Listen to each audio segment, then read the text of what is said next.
হযরত আদি পিতা আব্বাজান আদম আলাইহিস সালাতু ওয়াস সালামকে সৃষ্টি করে জান্নাতের মধ্যে পাঠিয়ে দিলেন।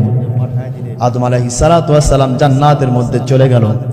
আদম আলাইহিস সালাতু ওয়াস সালামের একা একা ভালো লাগে না, এইজন্য আম্মাজান হাওয়াকে দিয়ে দিলেন সুবহানাল্লাহ। সহপাঠী হিসাবে আম্মাজান হাওয়াকে দিয়ে দিলেন আল্লাহ সুবহানাহু ওয়া তাআলা।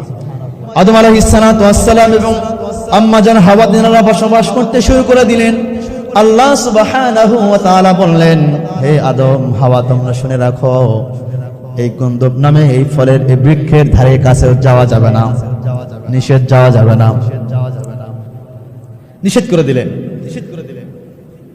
আদম আলাইহিস সালাতু ওয়াস সালাম এবং হাওয়া বসবাস করছেন। ইন দা মিন টাইম কিছু শয়তান সে তো উম্মতদের আল্লাহর বান্দা বান্দাদেরকে পথভ্রষ্ট করে জাহান্নামে নিয়ে যাওয়ার জন্য আল্লাহ রাব্বুল আলামিনের কাছ থেকে অনুমতি চেয়েছেন। অনুমতি আল্লাহ রাব্বুল আলামিন দিয়েও দিয়েছেন।